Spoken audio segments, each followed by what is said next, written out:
Hi everyone. I might have found a solution to the Ryzen 5000 series USB disconnect issues.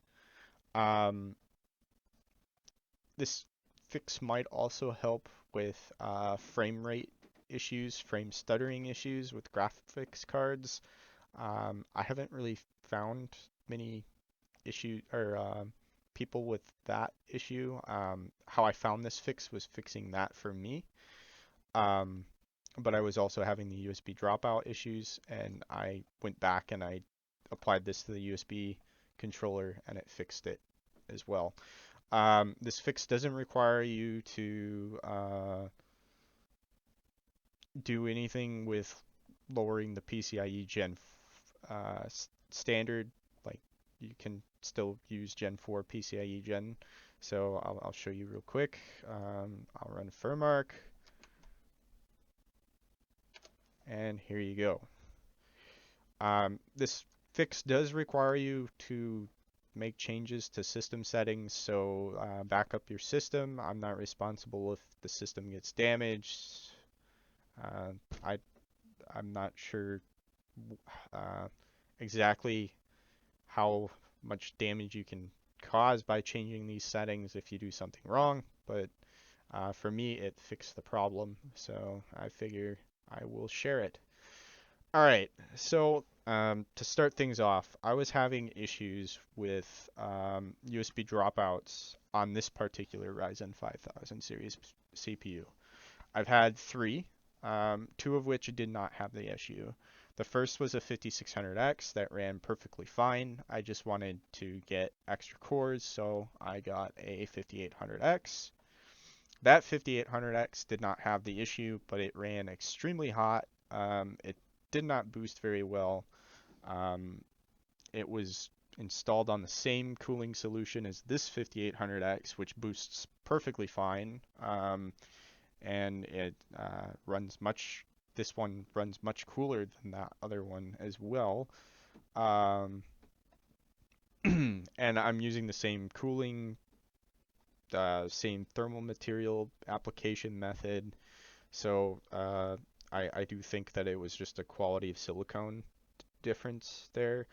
Um, and it might explain why this works. I suspect it has something to do with the way the CPU puts different cores into like idle states and shifts around core uh, load when boosting. Um, so basically, what happened is I upgraded to the CPU. Um, and in games I was getting, well, for example, Call of Duty Warzone, I was getting 90 to 120 frames per second at 1440p with all settings maxed.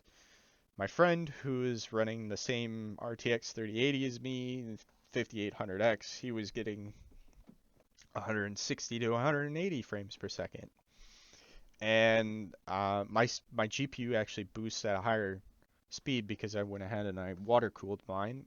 So the boost clocks are much better, much more stable, and yet I was getting um, lower frame rates than him. And then I was also getting stuttering in other games, most notably Payday 2.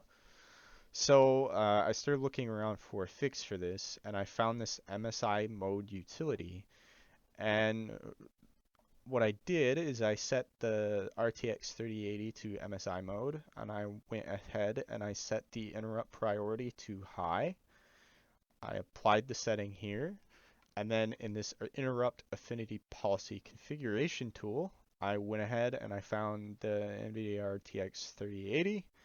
I set the mask. I set it to CPU core 10 since that was the CPU core, or rather the thread um, associated with the processor core that I have that boosts the best. Um, so I went ahead and I did that. Um, Obviously, I'm not going to do this. Now it's already set, but it changes registry settings, which is why um, it needs you to reboot. Um, and I did that. I played Call of Duty, and I was like, whoa, this is much better. I'm getting like close to 180 frames per second consistently. So that was quite a surprise. And then I started thinking, well, I've been having all these USB timeouts when running audio production software. I wonder if this same fix would work on the USB drives, or on the USB controllers, because I remember there being settings for the USB controllers in the MSI mode utility. I went in ahead and I went into the MSI mode utility. I went ahead and I checked the MSI mode boxes for the USB controllers. I set the priority to normal, since I'm not really using, uh, like I'm not a, it doesn't need to be high. I can't imagine it needing to be high because it's just a USB controller. And then I went ahead and in the interrupt affinity policy configuration tool, I went ahead and I found like the USB root hub, and then I think there's like a couple other, yeah, USB X HCI compliant host controller, which aligns with this. And I went ahead and I set the mask, and I just set it to a different, I set them all to the same core, but I set them to a different core than the one the graphics card is associated to. Um, After that was set, I reboot my computer, and I haven't had any USB dropouts for about a week now. Um, I suspect something is going on with the way the boost algorithm is handled, and moves, it like forces these threads that are handling the USB controllers to like move to a different core, and when that happens, it like disconnects the USB device. That's what I think is happening. I'm not 100% sure. But if you set it to stay on the same core, then it won't ever move, and then it won't disconnect. So I suspect that might have to do with it. I didn't try one and then the other, so I'm not sure if it's just putting it into MSI mode and making sure the interrupt priority is normal or better, or if it's a two-part fix, or if just setting the affinity for the um, for the requests being handled gets handled on the same core. Um, so if people want to dig into it a little bit deeper, they can. The other thing that I noticed is that the SATA controller and the NVMe controllers both were set to MSI mode by default, and they both had high priority. Well, all three of them had high priority because I have two NVMe drives. Um, and I'm wondering if, because of that, uh, that could be causing some of the problems.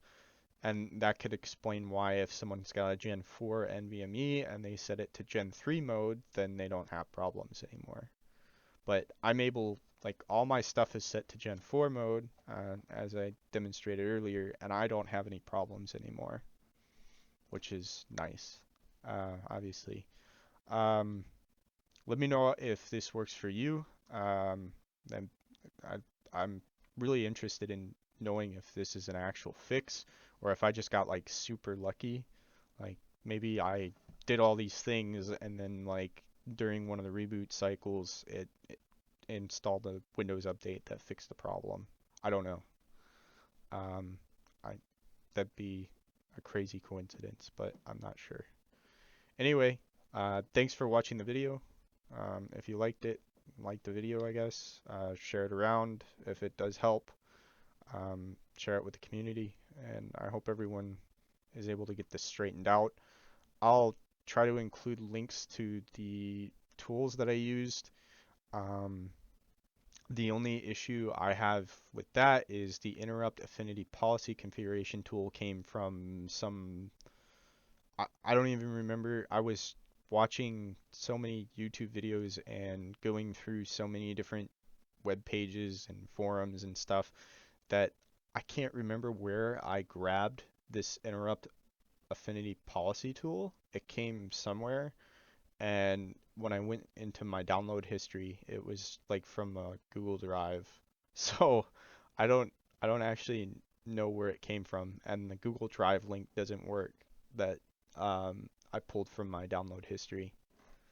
So um, yeah, I'll see if I can get a link up there. All right, thank you. Thanks for watching. Bye.